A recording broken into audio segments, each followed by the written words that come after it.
Ngayon punta ako sa may Santa Mesa. Sa may dun, G. Araneta, malapit lang sa SM Santa Mesa. Papakabit ako ng white side wall. Palitan ko ng white side wall tong Faccio. Bali itong white side wall na ipapakabit ko. Matagal na ako nagagandahan sa mga ganong klaseng gulong. Parang ang linis kasi tignan. Basta yung mga style ng motor mo is yung classic na style, tas white side wall. Parang mas lalong nagmumukhang classic tsaka malinis. Tapos ayun, parang kung mapapansin nyo, itong side mirror ko ngayon, itong naka-chrome na, yung chrome na round. Kasi parang combo yun kasi yung stock na ito yung though maganda siya, yung glossy na black. Parang kapag white side wall mo hindi babagay, pero kapag chrome tsaka yung plus white side wall ka, parang mas lalong lilinis tignan Kaya parang inano ko muna. Inantay ko muna na na makabit ko to. Kasi nga ganda tignan ang neat, liit, ang linis. Tapos ayun, combo pa nung white side wall. Ayun. Parang ganda nga talaga tignan. Merong mas mura na alternative na version na kapag gusto mong mag white side wall na gulong, meron yung insert lang, parang ring na bilog lang yun tapos isisingkit lang sa sa gitna ng rim tsaka ng goma, hence the name insert. Ayun, kaso parang one time may inatenan kami ni Lucas na parang Faccio na na meet somewhere doon sa Las Piñas. Tapos ayun, tingin-tingin akong mga itsura niya pag nakakabit. Tapos may nakita nga ako doon. Though okay naman kapag maalayuan, makukuha mo yung look na hinahanap mo. Kaso parang kapag nilapitan mo yung sa may outer portion na banda ng goma, parang medyo nakaangat. So ayun, parang medyo na-OC lang ako. Kaya parang bili na ako ng isang buong gulong. Mas mahal siya, pero di naman gano'n kamahal. Mas kuha mo pa rin naman yung yung look na hinahanap ko. Tapos parang isa pa sa mga feedback na nabasa ko is ba to, habang tumatagal maintenance ba kasi puti alam mo yun, tapos laging nakasahid sa sahig, so mas mabilis dumumi. So talagang tsatsagain mo sa linis.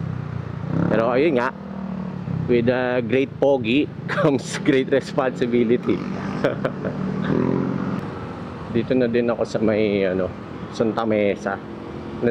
V-Mapa.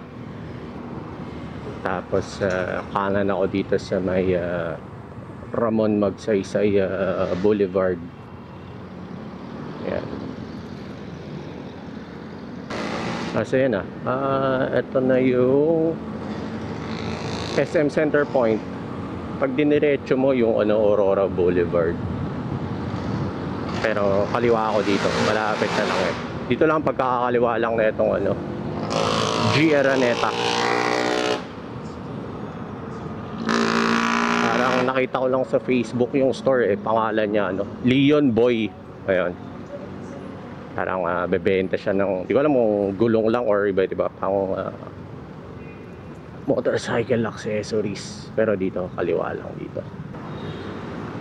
U-turn lang ako dito.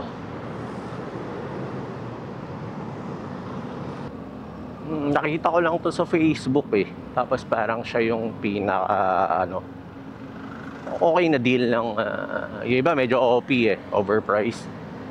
Pero siya mukhang ano naman, reasonable naman yung price niya.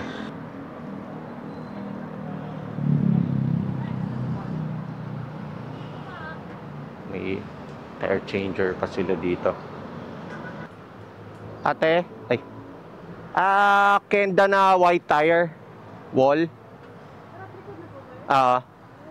110 parehas papakabit ko. Magkano 'yan? 1890. Ano 'yan? Papangalan na ito. Teka, saglit. Yung ano, Darwin ba 'yon? Wala. Ang ina, fail. Ano ba 'to? Wala sila nung ano, size na hinahanap ko, yung 110 na lapad. Ayoko naman nung ano, parehas 120 harap likod. Mas okay sana kung kahit 120 likod, 110 harap. Punta muna ako sa bahay namin sa Pandacan. Doon ako palipas ng oras. Naghahanap ako ng ibang meron. Nakausap ako somewhere sa may ano, bangkal sa Makati. Kaso wala siyang stock, orderin niya pa daw. Maibigay niya daw ano, siguro mga around after lunch daw. Tambay muna ako sa may bahay namin sa Pandacan. Dito na rin ako sa amin sa may ano na may Pandacan. Dito na lang muna ako mag ano, palipas oras. Parang after lunch pa ata available yung sa Makati Sana may makuhang stock. Pero worst comes to worst, kapag ulang wala ka talaga, paano na lang ako. Nakita naman ako sa Shopee Order na lang ako sa Shopee. Tapos pa-install ko na lang sa amin. Pero sana meron sa bangkal para ano, di sayang yung lakad. Bali ano, di nagre-reply sa text yung ano yung sa Makati na pinagtanungan ko kung may stock sila. Pero tinignan ko dito, malapit lang pala dito sa lugar namin. So ayun, since on the way na rin naman yun pauwi sa amin, daanan ko na rin. Ito na rin ako sa may bangkal. Saan yun? Ito.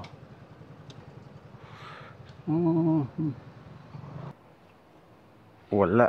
Negative daw. Uwian na.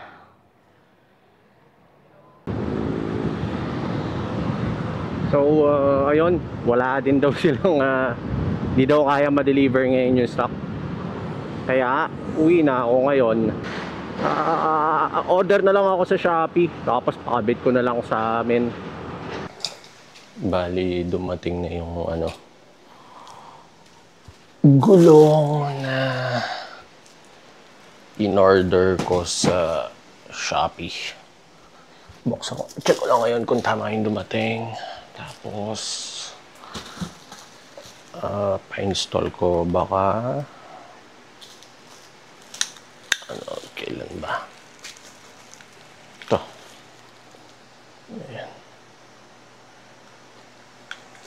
Baka pa-install ko sa Sabado na siguro. Pasok kasi ako bukas Check ko lang ngayon kung tama yung dumating.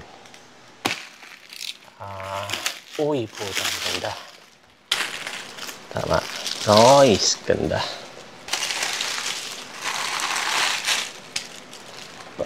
Ano to wow. Year 2024 na year model pa. Medyo bago-bago ngayon. Ito, 45th week ng 2024. Yun, tama naman. Naalala ko lang kasi baka lumang stock. Pero okay lang. Last year na model lang. Ganda Tangina. Ganda na ito sa Facho. Nice. Napangamba ko lang, parang baka mali yung size na ma-deliver, pero okay naman. Ganda. Ito. 11070 by 12. 2024. Okay. Pag may magtanong, ilalagay ko na lang yung link ng in-orderan ko. Taga-Kainta eh. Kakainta siya. Ano? Papakabit ko na yung white ball na gulong. Dito lang sa may ano, sa may mga vulcanizing shop sa loob ng subdivision sa amin. Yan. Tsura niya ngayon. Mamaya, makita natin pag napalitan. Bali itong ano, itong pupuntahan ko na vulcanizing shop, ano, dito lang din sa may ano, sa may loob ng village namin. Nagtanong ako doon sa mga ano eh, yung mga nagbebenta talaga ng gulong. Tangina ang mahal ng pakabit, kahit scooter lang papagawa mo. 600 yung labor ang puta. Itong pupuntahan ko, hindi naman siya ganun kalakihan na vulcanizing shop. Lapit lang, dito nga lang sa may village namin. Parang ano, pag ano na to eh, hindi kalakihan yung pwesto nila, di rin ganun kalinis, pero ano, pulido sila trumabaho eh. Kasi yung big bike ko, kapag nabubutasan, ano, sa kanila ko dinadala. Dati ano, pinapabaklas ko sa kanila, pero nung nagkaroon na ako ng tools, saka ng ano, ako na mismo nagbabaklas, tapos dadalahin ko na lang doon. Ayun, so far maganda naman yung gawa nila. Hindi, parang nakailan na ba ako? Mga, doon pa sa CBR pa nun eh. Na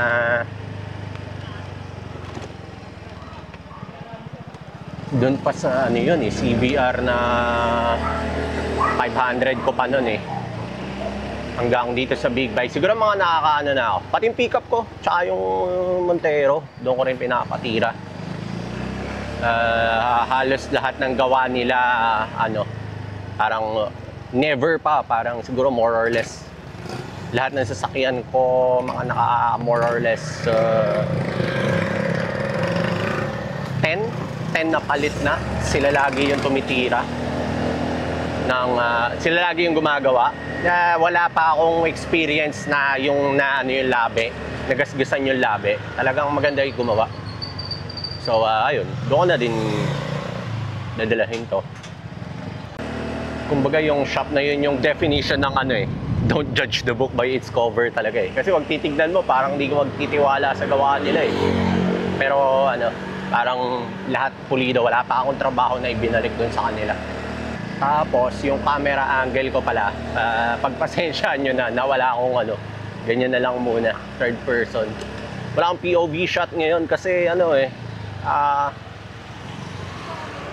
hindi na ako nag-helmet dahil malapit lang rin naman dito sa amin. So wala akong pagkakabitan para sa POV shot. Eh hindi pa ako nakakabili nung ano eh, nung parang body harness type. First time ko rin matitest na andito yung camera, ay yung mic. So tignan ko kung ano yung magiging quality bago ako makabili nung, wala pa kasi akong need para bumili ng body harness type. So ayan, parang handlebar shot na lang muna. Matignan mamaya kung ano yung quality ng audio na ganyan kalayo yung mic. Dito na din ako, malapit na sa dito shop. Kuya, papasalpak lang na ito. Dito. Magkano ano ma? Sige. Saan ko lagay? Dito na lang? Dito lang muna sa gitna. Sige. 300 pesos daw dalawa. Amotang na kalahati agad. Parang 3-4 ko nakuha yan, dalawa. Sa Shopee lang, para may discount.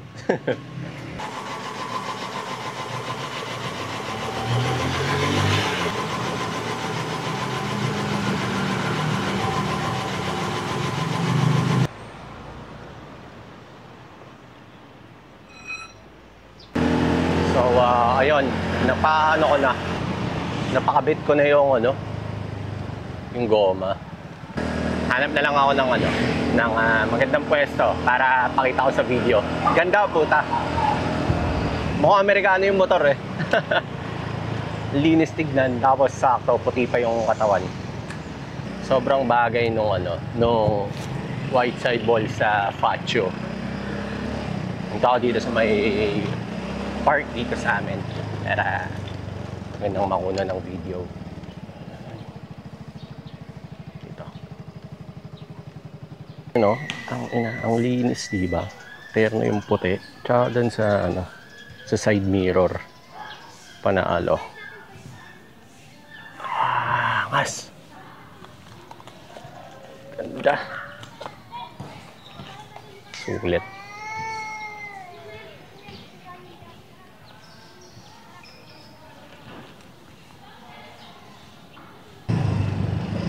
So, ayun. Ganda. Dito ko na lang rin tatapusin yung video. Hanggang sa susunod na upload na lang ulit. Solve yung lakad. Out na.